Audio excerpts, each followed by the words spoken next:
Olá pessoal, sejam bem-vindos a mais uma aula. Hoje vamos falar um pouco dos instrumentos de planejamento do orçamento brasileiro, PPA, LDO e LOA.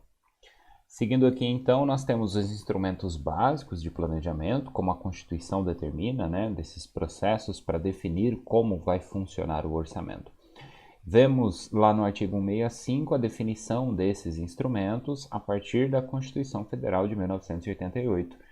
O PPA ele é o quê? O Plano Plurianual. O que significa pluri? Mais de um, Então, mais de um ano. O Plano Plurianual é categorizado pelo seguinte conceito. Ele é um instrumento que vai estabelecer as diretrizes, os objetivos e as metas, da gestão que está para ser executada. E aí isso vai considerar também, levando em conta, melhor dizendo, as despesas de capital e também para as relativas aos programas de duração continuada. A gente vai futuramente discutir um pouco mais sobre isso, inclusive sobre essa categoria, despesas de capital. A LDO, que é a Lei de Diretrizes Orçamentárias, vai compreender então as metas e prioridades, ou seja, afunilando este planejamento e demonstrando de uma maneira um pouco mais prática como isto vai acontecer, como o PPA será executado, além de também orientar a elaboração da Lei de Orçamento Anual, que nada mais é do que a lei que vai mostrar como os recursos entrarão para o poder público e como eles serão gastos, Então a gente chama isso, na terminologia da legislação, de previsão de receita e fixação de despesa, Então explicando ali todos os programas de ação do governo e os diversos tipos de despesas que serão necessárias para a realização desses programas. Eu trouxe aqui um esqueminha rápido só para relembrar vocês. Então o PPA ele tem uma duração de 4 anos e ao longo desses 4 anos nós teremos 4 LDOs, uma para cada ano. Ao mesmo tempo em que teremos também 4 LOAs, ou PLOAs, que seriam projetos de lei orçamentária anual. Então a gente percebe aqui, observando de 2018 até 2021, no caso aí da gestão municipal especificamente, usando esse exemplo, estamos no ano de 2021, isso significa que quem está na gestão neste ano foi eleito ano passado, correto? Tivemos a eleição no finalzinho do ano passado. E neste momento está sendo ainda executada a LDO, a LOA, enfim, o PPA da gestão anterior. Isso acontece em todos os mandatos, em todas as esferas, em todos os níveis das esferas, melhor dizendo. Então isso vai acontecer também no governo federal, também no governo estadual, assim como no municipal. Então, entrando um pouquinho mais a fundo, o que vai ser o PPA? É um programa de trabalho, é um planejamento de médio prazo, como se costuma dizer, elaborado pelo Poder Executivo, pelo chefe do Poder Executivo e toda a sua equipe.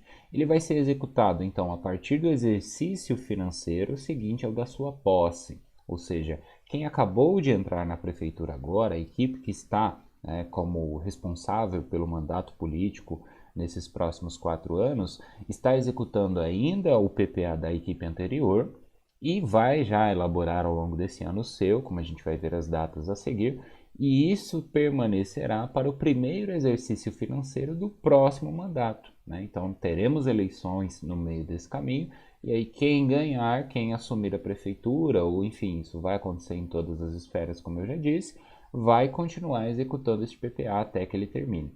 E o PPA nada mais é do que a transformação na forma de lei dos ideais políticos que foram divulgados durante a campanha eleitoral. Ele não foge daquilo que foi propagado, pelo menos não deveria, reforçando-se aí os interesses sociais por tudo aquilo que a gente já discutiu. Para que serve o orçamento público, para que servem os princípios, para que serve a administração pública, qual é a sua estrutura. Estamos em busca da melhoria do convívio, o bem-estar, melhor dizendo, social, ou seja, de toda a sociedade. O PPA ele é um projeto de lei, É importante explicar isso e como o projeto ele vai se tornar uma lei uma vez que aprovado. E ele é de iniciativa, ou seja, quem toma a frente, quem faz, quem elabora é o Poder Executivo, quem aprova é o Poder Legislativo, e o Poder Executivo ainda tem algumas circunstâncias ali da possibilidade de vetar, enfim, ou ele precisa sancionar, Eu não vou discutir com vocês todo esse processo, não precisaremos entrar em detalhes por enquanto. Mas basicamente ele é efetuado, executado de certa maneira, por todos os órgãos que compõem a administração. E todos têm uma participação, todos têm uma responsabilidade nesse planejamento. O seu envio à Câmara, segundo a ADCT, o Ato de Disposições Constitucionais Transitórias, estabelece ali que ele deve ser feito até o dia 31 de agosto, porque o artigo 35 lá do ADCT vai falar que é até 4 meses antes, né, do encerramento do exercício financeiro, que seria o 31 de dezembro, a gente estudou isso em aulas anteriores. Existe aí uma discussão que eu já vou explicar para vocês, mas ele tem que ser devolvido para a sanção do Poder Executivo até o final da segunda sessão legislativa, né, ou seja, 31 de dezembro. Tá? Essa terminologia aqui também é muito juridiquês, então eu não vou me apegar tanto a isso. Eu quero que vocês se concentrem mais ou menos para ter uma ideia, para que haja aí uma compreensão de como o processo funciona. Então, o Poder Executivo manda até 31 de agosto, pela DCT pelo menos, e deve receber e sancionar, né? Então ele vai dizer, olha, realmente, tudo que vocês aprovaram, tudo que eu mandei, vocês aprovaram. Então eu estou aqui dizendo que eu vou cumprir isso nos próximos 4 anos. E aí o dilema vem onde, né? Os prazos fixados. Por quê? As leis orgânicas municipais, elas seriam o equivalente ao que a gente conhece como a Constituição Federal. Então a gente tem a Constituição Federal, que é da União, né, da unidade federativa que a gente conhece, ou do ente da unidade que seria a União, ou o governo federal, de uma maneira mais popular, e os estados têm a sua própria Constituição, os municípios também teriam, só que isso é chamado de Lei Orgânica Municipal. E aí, o que acontece? A maior parte da doutrina discute sobre isso em relação à ideia de quem pode ou não legislar sobre o prazo dessa lei. O que para nós aqui talvez não seja tão interessante se apegar. Eu só trouxe um exemplo, que a gente vai ver já a seguir aqui, que é o caso de Tangará, por exemplo. Né? Eu falei para vocês que seria até dia 31 de agosto, né? Completando ali o prazo de até 4 meses antes do encerramento. Se a gente fizer a continha, 31 de dezembro, anda 4 meses para trás, nós chegaremos então a 31 de agosto. O que acontece? Na Lei Orgânica Municipal aqui, dessa cidade, por exemplo, está estabelecido lá, artigo 238, parágrafo 6º, inciso 1º. O plano plurianual vai ser encaminhado até o dia 30 de junho do primeiro ano do mandato. Essa última parte está igual, beleza, tá certo. Mas até dia 30 de junho diminui o prazo. Tá? E o porquê disso acontecer é porque a lei orgânica, ou os legisladores da época, né, e os atuais também, consideram que isso está de acordo com o processo adequado para o município aqui. Tá? Mas aí percebam que às vezes é comum a gente ver ou tentar buscar essa informação. Até quando que tem que mandar, né, o plano plurianual, até quando ele tem que ser aprovado, enfim, são questões recorrentes aí de discussão. E a grande verdade é que ou você segue uma linha de pensamento ou segue outra. Né? Então, na primeira linha de pensamento, o pessoal vai falar, olha, o ato de disposições constitucionais transitórias, ele define um prazo específico e está lá já, não tem o que discutir. Aí vem o pessoal dos municípios e fala assim, não, para nós aqui este é o prazo adequado, já que não há uma definição clara, ainda não há uma lei complementar que regulamente ou que fale sobre isso. Deveria existir este prazo no que a gente conhece como a Lei de Responsabilidade Fiscal, mas isso acabou não acontecendo por um veto, né? Enfim, é uma polêmica muito grande, estudada a fundo também até hoje. Ainda que a lei, vale lembrar, a Lei de Responsabilidade Fiscal é aquela lá do ano de 2000, então já estamos aí em 2021 e isso até hoje não foi resolvido. Mas resumindo, né, toda essa história, se vocês se depararem com essa questão, é importante entender em qual contexto nós estamos falando. Para fins de governo federal, segue-se geralmente esta regra até dia 31 de agosto. Tá? No caso do PPA, né, os outros aqui, a LDO, a LOA, a gente vai ver também, tem variações. Mas se você estiver discutindo ou pensando aí estudando para um município, por exemplo, para um estado, pode ser que haja uma divergência. Tá? Só para não confundir logo de início, estou tentando explicar esse contexto. Aqui os outros itens, né, os outros incisos do parágrafo 6º desse artigo da Lei Orgânica Municipal, a gente vai comentar também conforme for avançando, mas fala basicamente do prazo da LDO e da LOA, inclusive, né, e a atualização também do PPA, que precisa ser encaminhado. Então, no que consiste ou como a gente elabora um PPA, ou como os gestores elaboram? Ele é baseado em 3 grandes pilares, como a gente viu, diretrizes, objetivos e metas. Então, o que são essas diretrizes? Elas são a bússola do que se pretende executar, né? Elas apontam ou traçam direções que vão regular esses planos, estabelecendo ali os critérios adotados para o planejamento. cada diretriz é meio que detalhada, né, ou subdividida por programas, né, que também são chamados aqui, seriam como se fossem sinônimos, de certa maneira, de objetivos, né? Ou seja, quais os objetivos? O objetivo muitas vezes ele é associado com a expressão de alvo ou, enfim, aonde eu quero chegar, tá? Então, basicamente, o objetivo é o detalhamento, né, ou aqui em termos mais doutrinários, a decomposição dos programas que deverão, ser atendidos, de forma a concretizar as diretrizes. Eu vou trazer já um exemplo aqui do PPA do governo federal, para vocês terem uma dimensão de como é que é esse linguajar numa forma mais prática, né?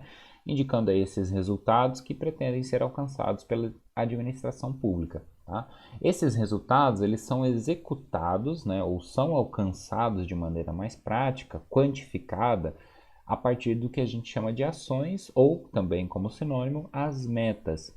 Então esses três grandes pilares. Primeiro eu defino a minha diretriz, depois eu vou definir um objetivo, né, ou os objetivos para alcançar aquela diretriz, e a partir daí eu preciso quantificar. É onde surgem as chamadas metas, né? São essas iniciativas para cumprir esses objetivos propostos, tá? Então tem aí uma definição da portaria do STN, né, de 1999, que é utilizado até hoje, para explicar, olha, as metas elas são divididas em projetos, atividades e operações especiais. E é muito comum que a gente vê nessa terminologia toda uma coisa chamada metas físicas, tá? Que nada mais é do que a mensuração dessas ações do governo para definir de uma maneira mais clara, né? Aqui está colocado quantitativa e qualitativamente o que se propõe ser atendido e também qual parcela da população vai se beneficiar com aquela referida ação em específico, tá?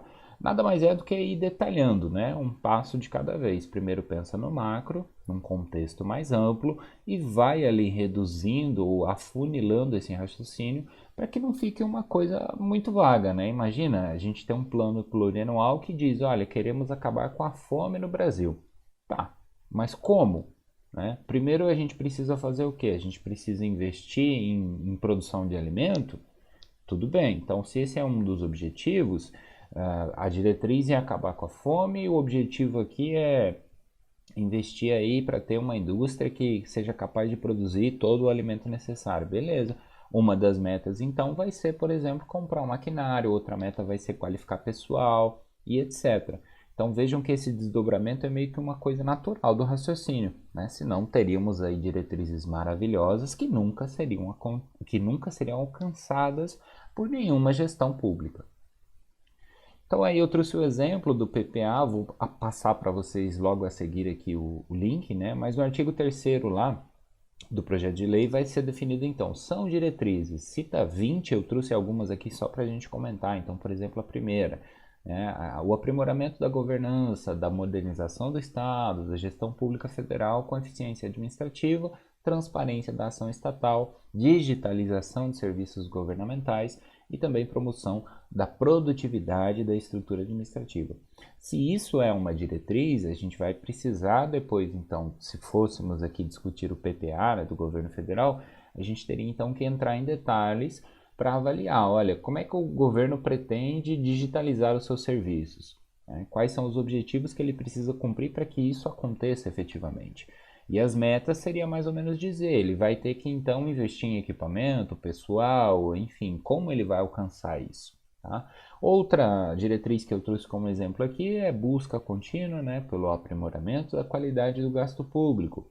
Como? Por meio da adoção de indicadores e metas que possibilitem a mensuração, né, o ato de dar valor aí, à eficácia dessas tais políticas públicas que ele pretende adotar. Articulação e coordenação com os entes federativos com vistas, né, ou seja, direcionando aí a redução das desigualdades regionais. Lembra que a gente está falando do governo federal nesse exemplo aqui. Então, como é que ele pretende fazer isso? Combinando processos de relacionamento formal, por meio da celebração de contrato, convênio, né, transferindo recursos e responsabilidades e mecanismos de monitoramento e avaliação. Então vejam aí que a gente já tem um exemplo um pouco mais prático. Ele está tentando colocar no papel uma ideia, né, e é assim que realmente precisa ser construído. Aí continua, tá? Eu trouxe aqui os primeiros lá, né, que são citados, só para a gente poder comentar um pouco. Mas vejam ali, por exemplo, no 9, o combate à fome, à miséria e às desigualdades sociais. Daí, quando a gente aprofunda no PPA, a gente vai entender, basicamente, como é que ele pretende fazer isso acontecer dentro dos próximos 4 anos. Tá? Muitas das diretrizes são, de certa maneira, contínuas, como eu havia falado para vocês. Né? É comum que se tenham. Adota ali, talvez, um linguajar um pouco diferente, algo nesse sentido, mas é uma política pública de longo prazo, de certa maneira. Ainda que o PPA seja só 4 anos, muita coisa já vem sendo feita e dita, pelo menos que deveria ser feita, né? Vamos colocar dessa maneira, que a gente conhece a realidade brasileira, mas dentro da perspectiva aqui do projeto ou do plano em si, do papel, esta, por exemplo, como o combate à fome, à miséria e às desigualdades sociais, é uma luta que o Brasil vem experimentando e tentando vencê-la há muitas gestões. Né? Não é dessa agora, não é da anterior especificamente, já vem de muito longo prazo. Então essas diretrizes vai ali até o 20º, né? O 20º item citado. Eu não coloquei todos para não ficar muito extenso e deixo o link para vocês acessarem direto o PPA com algumas informações lá. E o que vai ser então composto ali o PPA, né? Usando o exemplo aí do governo federal. Lá tem a mensagem presidencial, que diz, inclusive eu trouxe entre aspas aqui, deixei o link disponível para vocês darem uma lida com calma depois também, os 3 aspectos essenciais para o êxito do processo de planejamento de médio prazo do governo federal, tendo então como lema planejar, priorizar e alcançar. O texto do próprio projeto de lei, que daí já aprofunda um pouco mais, e é uma apresentação que é um conjunto de slides. Isso tudo tem que ser acompanhado do que a gente conhece como anexos, né? Que vão dar o detalhamento necessário. Então lá o governo vai explicar, olha, programas finalísticos de gestão, os investimentos prioritários e os investimentos para empresas estatais não dependentes. Esses anexos, mais especificamente, onde a gente acaba, de certa maneira, tendo um pouco da contabilidade, mas ela se baseia muito em resultados anteriores e expectativas futuras, né, em projeções, em previsões. Então, é um detalhamento mais contábil ou mais financeiro, digamos assim, só que eu não quis trazer todos eles porque é muita informação. Tá? Então, acessem de modo geral lá o texto do projeto de lei, ou até mesmo o link que eu passei anteriormente aqui nesse outro slide, que vocês vão ver toda essa descrição do que eu estou falando.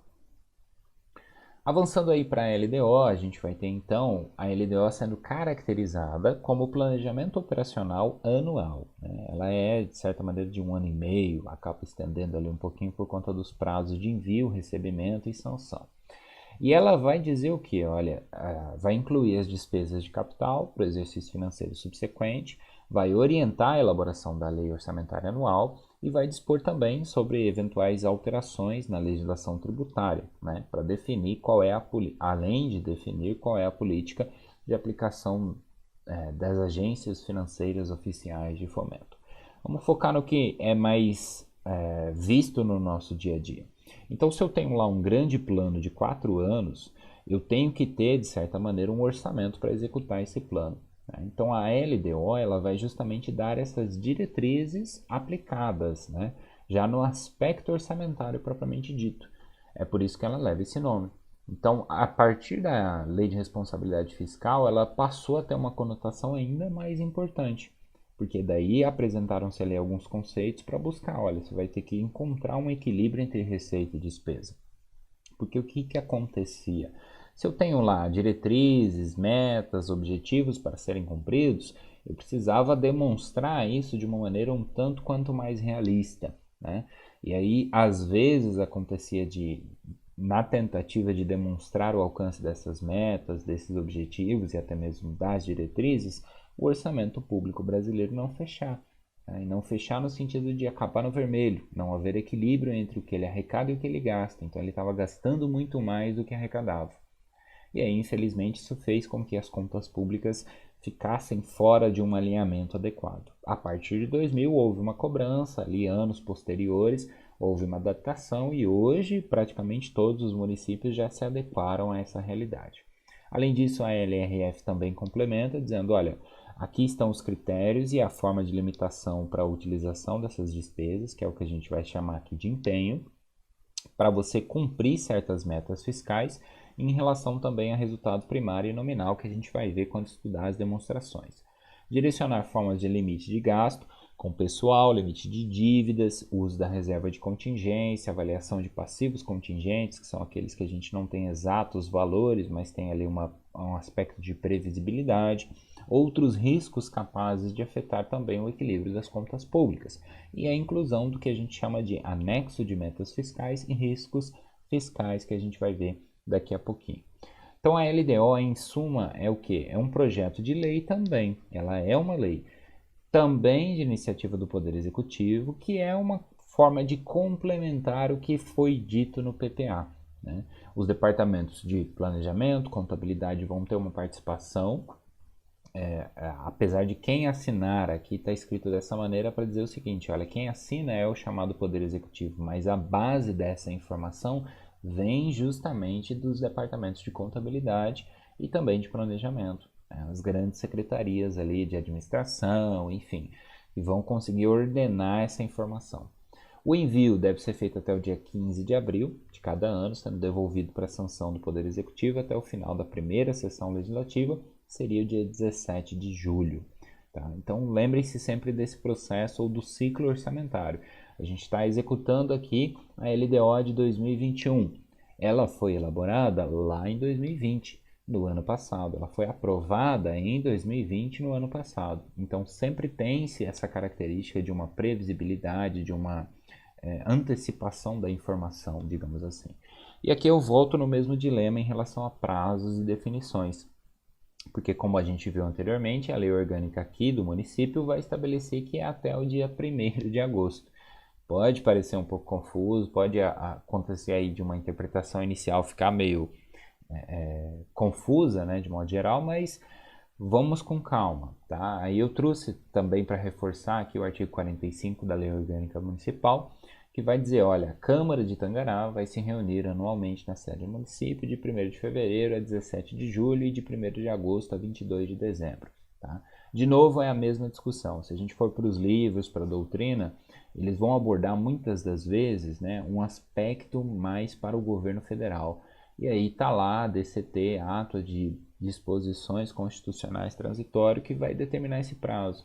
Só que a maior parte dos municípios acaba ali adotando ou criando a sua própria regra para fazer esse processo funcionar.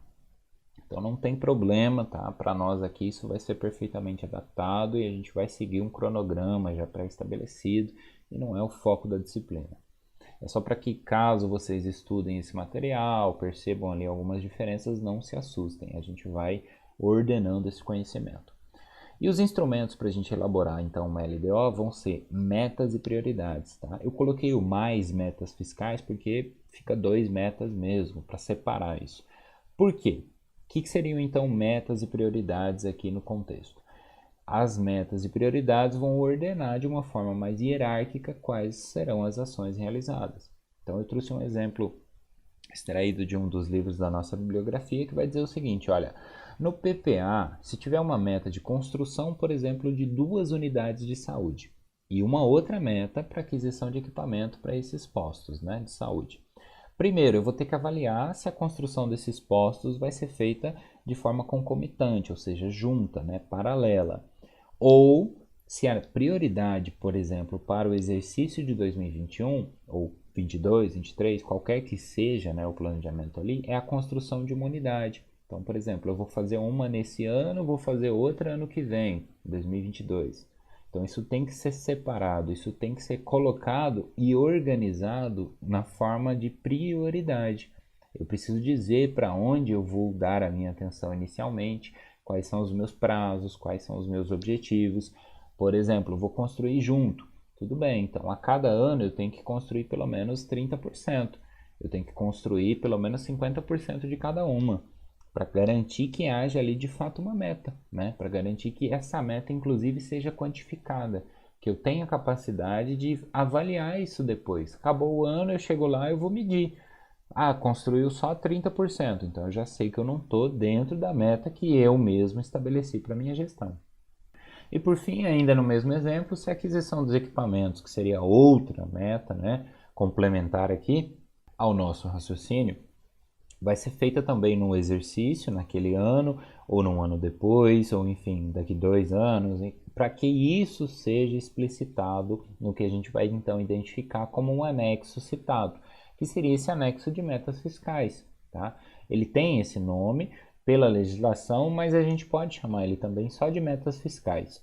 As metas anuais, então, vão ser apresentadas em valores correntes e constantes. Tem uma técnica aí para fazer esses cálculos que eu não vou trabalhar com vocês agora de início, mas é basicamente para tratar em relação às receitas, despesas, o próprio resultado nominal, resultado primário, montante da dívida e etc. Tá? Para que se perceba ali de uma maneira mais financeira, econômica até mesmo, dá para dizer, né? Não só financeira, mas se entenda, né? Como eu usei de exemplo para vocês, que essas metas estão realmente sendo cumpridas. Então eu preciso encontrar um meio de avaliar isso, tanto para o aspecto quantitativo, até mesmo para, em alguns casos, o aspecto qualitativo.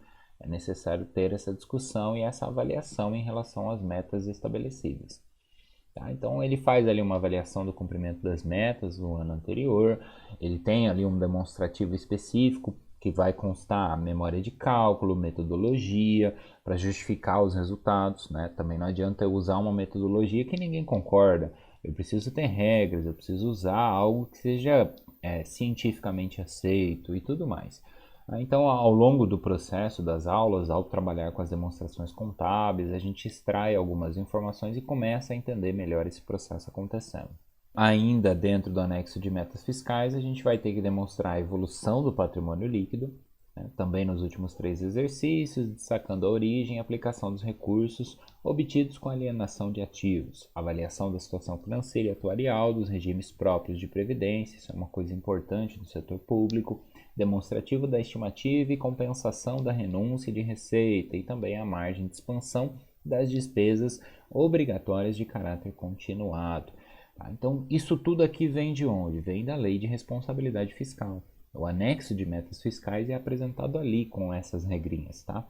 E para nós, dentro da disciplina, isso vai ser estudado na terceira unidade, que é onde a gente vai discutir um pouco mais sobre a legislação em específico e avançando, né, compreendendo corretamente as demonstrações, as variações de modo geral dessas demonstrações, fica muito mais fácil entender os anexos ou outras circunstâncias que a própria lei, né, de responsabilidade fiscal apresenta como obrigatória. Para a gente prosseguir aqui no raciocínio, teremos então a lei orçamentária anual, né? Tudo isso acontecendo de uma maneira conjunta, como a gente viu, PPA 4 anos vai ser feito uma vez só. A LDO e a LOA todos os anos vão ser executadas ali, atualizadas inclusive. Né? O PPA ele é atualizado, como a gente viu, mas aí também eu vou deixar para um momento futuro para falar melhor sobre isso.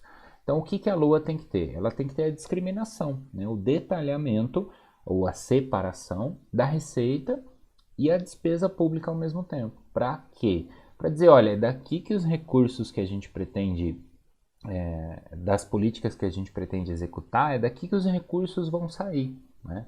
Então, esse é o nosso programa, tá aqui, essas são as nossas atividades e separadamente eu vou demonstrar tudo isso. Então, basicamente, a LOA, ela vai ter que ter uma previsão de receita, uma fixação de despesa e esses demonstrativos detalhados.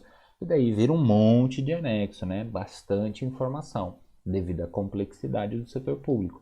Mas, quando a gente parte desse princípio, entender isso fica muito mais fácil. Por isso que eu deixei para vocês aqui uma audiência pública da Lei Orçamentária Anual, aqui da nossa cidade, para o exercício financeiro de 2021. Tá? Então, se você está em outro município, procura no site da sua prefeitura ou procura do governo federal, se você preferir, do estado também, não tem problema. Desde que você pelo menos consiga absorver um pouco desse conteúdo. Então, é um pouco extenso, mas é necessário para que a gente possa avançar na disciplina. Eu não ia trazer a apresentação como um todo aqui, mas deixo para vocês à disposição. Os slides, inclusive, também são públicos, estão na forma de PDF, para quem quiser acompanhar de uma maneira mais detalhada. Tá? Eu recomendo muito que vocês deem uma olhada.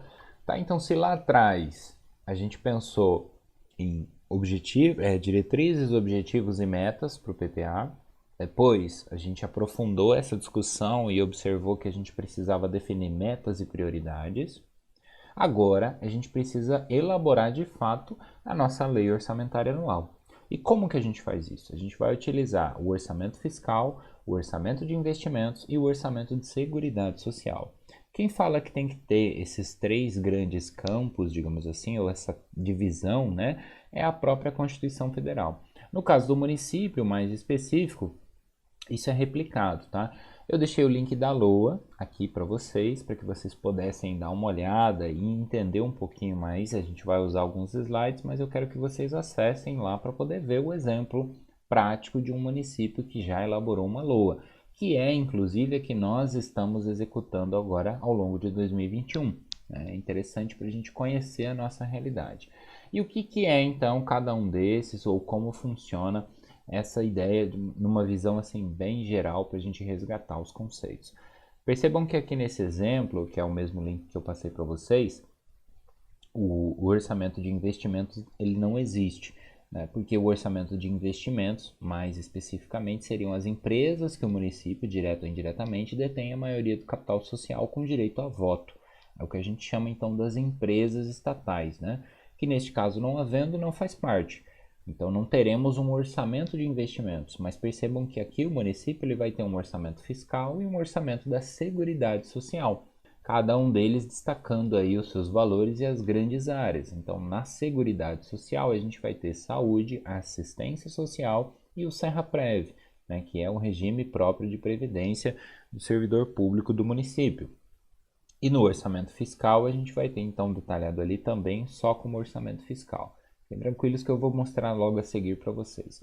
Mas o que eu queria que ficasse claro aqui é que esses três pilares acontecem aí no governo federal, no governo estadual e também no municipal. São nomenclaturas, são formas de organizar e como a gente já estudou, tudo isso vem sendo ou vem ao longo dos anos, né, a partir da legislação, a partir das instruções, enfim, dos aspectos normativos como um todo, vem sendo padronizado, né? Para que haja um único orçamento de fato, para que todo mundo execute as práticas da mesma maneira. Então, as nomenclaturas é interessante também a gente começar a se familiarizar. E aí, para fechar ali o total geral, que seria a soma, né, dos subtotais, a gente vai ter 378 milhões, 208.542 reais e 38 centavos. Então, esses 378 milhões é o orçamento do ano todo, né? E se eu vou ter como previsão, neste caso aqui é um exemplo de receitas a receber, de 378 milhões, eu preciso estimar, a partir desse raciocínio, né, as minhas despesas da mesma forma. Porque, veja, o objetivo do poder público não é ter lucro, a gente já estudou isso. Se ele não vai ter lucro, tudo que ele receber ele vai ter que gastar. E por gastar eu estou chamando aí num termo genérico, né? Ele vai ter que ter uma despesa para aquilo. Então ele precisa direcionar aquele recurso para alguma coisa. E neste caso é o que acontece. O grande segredo da LOA é justamente isso. Entender que tudo aquilo que é arrecadado precisa ter um destino dentro das atividades do poder público. Independente de todas essas nomenclaturas, uma vez que você percebe essa ideia, esse princípio, né, de equilíbrio entre receita e despesa, nem mais nem menos, a gente entende então o fundamento básico do orçamento. Aí aqui eu trouxe, né, um exemplo dos valores que estariam disponíveis, isso está nos slides aí também, né, que eu deixei o link para vocês da apresentação da Prefeitura Municipal, só para a gente ter mais ou menos uma dimensão. Então vamos lá. Os órgãos, né, e os valores ali do lado e o total que são os mesmos 378 milhões que a gente viu anteriormente, que é a estimativa de receita nesse exemplo aqui. Então a gente vai ter para a Câmara Municipal 10 milhões, para o gabinete do prefeito 6 milhões, Secretaria de Educação 101, Secretaria de Saúde 89 milhões, Secretaria de Administração 11 milhões e assim sucessivamente. Então por aqui a gente começa a ter uma ideia. Então para onde é que vai todo esse dinheiro? Para onde é que esse recurso está sendo aplicado? E aí cada uma dessas secretarias vai ser representada, né, como uma parte desse projeto, do plano, melhor dizendo, plurianual. Porque cada uma delas vai ter um trabalho a ser executado, um recurso à sua disposição e vai ter também ali regras e metas para serem cumpridas, que é o que a gente viu na LDO. né, as diretrizes mínimas para serem alcançadas, as metas e prioridades.